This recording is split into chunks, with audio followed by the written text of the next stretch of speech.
Hey everyone, good evening here. It is early June actually, and I know I haven't been doing many preparedness videos lately because we've been doing a lot of camping and things like that. So if you like the campground videos and walkthroughs and things like that, please let me know.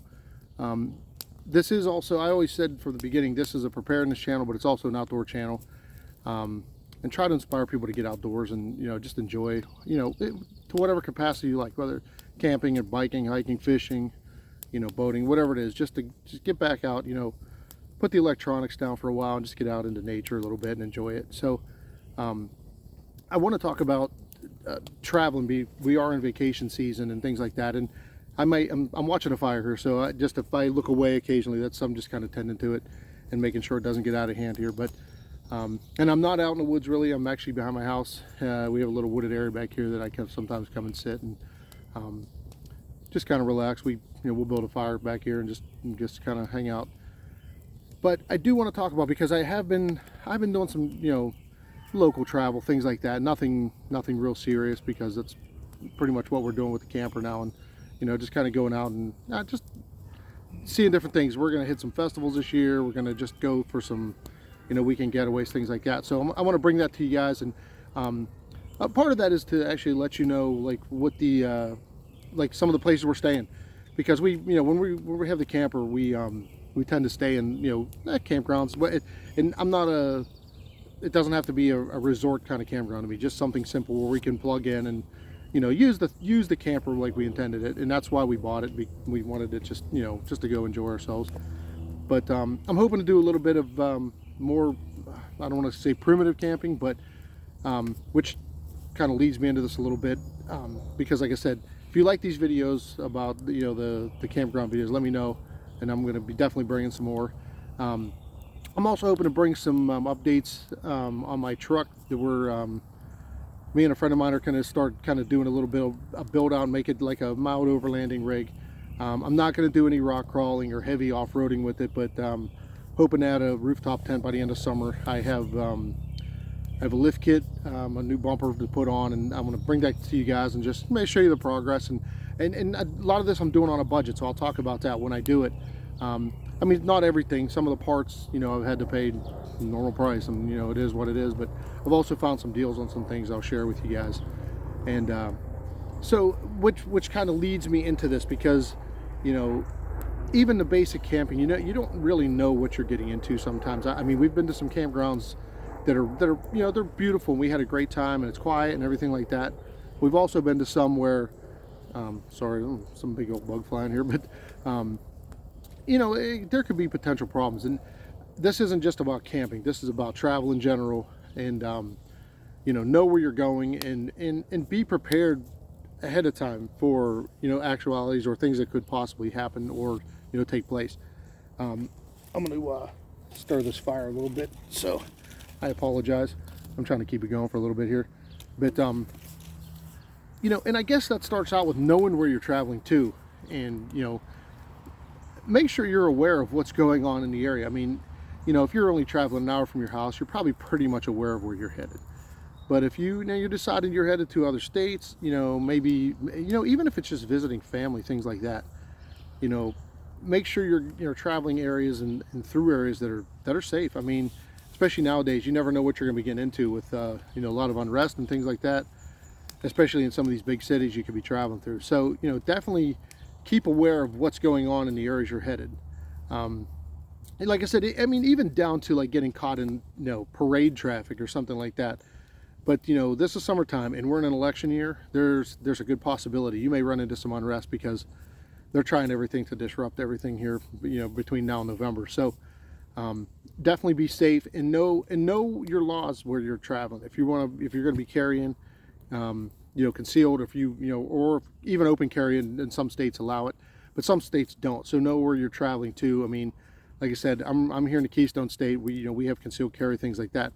But I'm not that far from New York, so if I even travel over that direction for anything, I've got to be very aware of what I'm carrying, and basically not carrying over there, because like, do I really need to go into detail about New York? But that goes for other states too. I mean, you got Illinois and Chicago, things like that. Philadelphia here in Pennsylvania even is you know, has strict policies. I have no intention of traveling to Philadelphia, and don't, you know, other than if you had some family there, I'm not really sure why you would want to take the chance at this point and go down through some of these areas. But something to keep in mind. But also, if you're planning on traveling overseas, you know ahead of what the conditions are in the country you're traveling to. You know, whether it's you know, south of the border, you know, especially overseas. You know, there's with so much unrest in the world right now. You know, make sure that you're traveling somewhere where not only do you get in safe, but you're able to get out safely if something happens while you're there. You know, whether it be Europe or, you know, wherever you're headed. I mean, just anywhere. Know what's going on, and maybe make your travel plans a little, you know, make them wisely. That's really something. And like I said, know your laws. I mean, most likely you're not going to be able to travel overseas and, you know, carry a weapon to defend yourself. It's just probably not going to happen. In fact, you'd probably be lucky if you could even carry a knife in some of the you know, other than some of the countries. So that might be a consideration for you when you travel. I know recently there was a gentleman, I believe he might have even been a veteran, had been on a hunting trip, and came back from his hunting trip, took a trip over, I believe it might be the Caribbean, somewhere in South America. I don't remember exactly. Got into the country okay, went to come out of the country, had used the backpack he had taken hunting. There was 2 or 3 rounds, I believe, of ammunition inside the bag. Not on purpose, he didn't have his firearm with him, inadvertently left him in that bag from his hunting trip, and he's now sitting in jail. And they're trying to try him for possibly 10 to 15 years, I believe, in that country. So know where you're traveling. You know, be very conscious of what you're taking with you. Know that, you know, just right down to that little detail. I mean, this is just an accident that this guy, you know, he took this. And, you know, now he's potentially sitting in jail for, you know, an extended period of time. And, you know, our current government isn't going to go to his, you know, chances are they're not going to go to his defense and try to do something with him. I mean, you know, because depending on, you know, what side of the aisle you vote on, that makes a big difference too if you're overseas, you know, and your celebrity status possibly. So keep that in mind.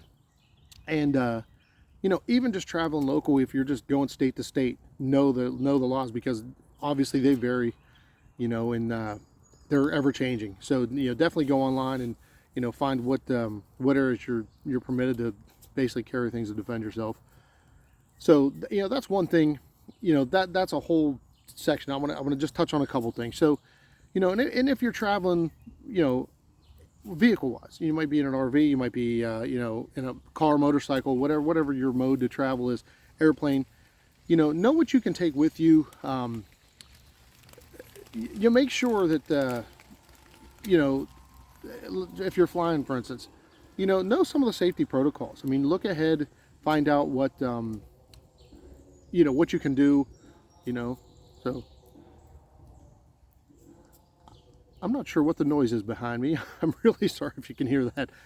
I have no idea what that noise was that just kicked up. It's down the road a little bit, but it was kind of strange. So I apologize if that came through the video. Like I said, I'm just out here behind the house, just kind of hanging out a little bit. But you know, and make sure your gear's in order. You know, if you're able to, you know, if you're on a flight, find out what you can take on that flight to you know, take care of yourself. I mean, I know some areas you can travel with a firearm, not in the plane obviously, but you can check it in your checked baggage as long as you declare it. But find out ahead of time. Call your airport, your airline, wherever you're flying, and, you know, find out what the guidelines are for you to be able to do that. And also know where you're flying to. There's been stories of people that have gotten their flights, you know, I know there was one a few years back, and a guy was actually flying from his home state where he was allowed to carry to a state that he was allowed to carry. His permit was good there, and there was an issue with the plane.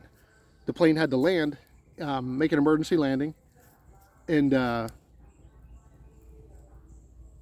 I don't know, I'm sorry if you can hear that. You know, usually in the country it's nice and quiet here, but apparently someone decided to crank their radio up out here. I don't even know where it's coming from, so I really apologize. Some people just have no regard for others, but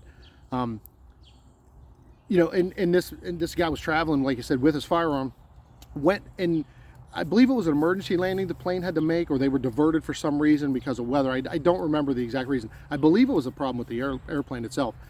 So the plane got diverted into New York. Well, he went to New York. He went to the counter and did as he was told, and said, I'm traveling with a firearm in my checked bag. I checked it in my thing, but I had to let you guys know because I'm back. And he was arrested in the airport and once again put in jail.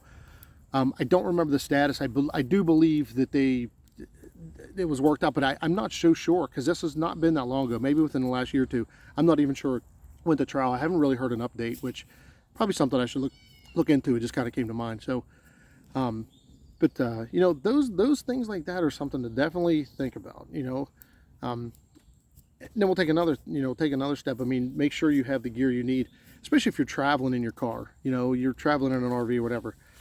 Especially in an RV, you have some space to keep some emergency supplies. If you're traveling by car or your truck, make sure you have even a basic kit in your car. Jumper cables, spare water, maybe some spare food, whether it's snacks, granola bars, things like that. Maybe some tools. Keep some rain gear, even something you can lay on the ground if you have to change a tire. Make sure your spare tire is up to snuff. Your jack's working. You know where all that is, how to use it. Maybe even going so far as to join a AAA, membership, or Good Sam if you have an RV or motorhome or anything like that. They do have there's some good programs that could be beneficial to you. Things like that to keep in mind. Make sure your vehicle's up to par, because you don't want to be stranded. You don't want to be going through a bad neighborhood because you don't have a choice. Have to pull off the exit because your car is malfunctioning, and it could have been something that you could have prevented. Make sure your brakes are good, your tires are good. Even as far as like checking your belts in your vehicle, make sure it's up to snuff. Maybe before you travel, take it in. If you have a trusted mechanic, have them look over your vehicle, and make sure it's good and tight for you. That could be your refuge for a night if you had to. But make sure you have those, some essentials in there. Even keep a blanket, depending on what kind of weather you're traveling in. If your car breaks down and it gets cold out, you want to be able to keep warm in there. Maybe keep some, maybe some freeze-dried meals. They make those little single burner stoves. You can heat water up. It doesn't take much to get a little bucket and put things together, which is something I'm gonna do a video on here shortly, because I'm actually putting a couple kits together for our cars. I have them now, but I want to kind of put a kit together to share with you guys. So it's something maybe you guys could do.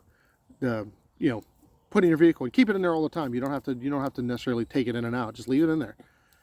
It's not, nothing's going to be perishable in there. So, but those are just some things to think about. I want you to, get out there and enjoy things, get out there, travel, see things. But, I definitely want you to be safe doing it. I want you to get home safely, you and your family back safely. So just a few things to consider. Like I said, I don't want to drag this on anymore. Some of this is probably common sense, and maybe there's a few things you just didn't think about. But, like I said, be vigilant. As always, situational awareness everywhere you go. Keep your phone down. When you're pumping gas, make sure you're in a good area. Try not to pump gas in a bad neighborhood at 11 p.m. Make sure you're filling up when you see it. When you're traveling, don't let that thing get down past a quarter of a tank. You start to see it getting low, pull over and fill that thing up. Just make sure you're good to go, because you don't want to be stuck somewhere you don't know, out of gas in the middle of the night somewhere. Because those are the simple things you can do. A breakdown can happen. There's nothing you can do about that. So like I said, just keep in mind those things, and like I said, be safe out there. And if you like this video, share it with your friends. Like and subscribe if you can. I do appreciate, and any comments, I try to answer comments as much as I can. If you have a suggestion, even if you're something that I didn't talk about that you think would be good for anybody to listen to, please share it. I really do appreciate it, and I hope other listeners and people viewing this also appreciate it. The input's always good. I'm not an expert at anything. I'm just doing sharing some things that I like to do. Things that I've researched over the years and been doing for a long time. So I definitely want to keep everybody safe and get out there this summer, enjoy it, enjoy the weather when you get it, enjoy the area, go see your state. There's a lot of stuff probably within an hour of your house you've never experienced. So don't be afraid to learn about your area. You don't necessarily have to travel 1,500 miles away, or fly across an ocean to enjoy the outdoors and see something new. So it's right in your backyard. But until next time, take it easy, have a good summer. God bless everybody, and I will see you on the next one.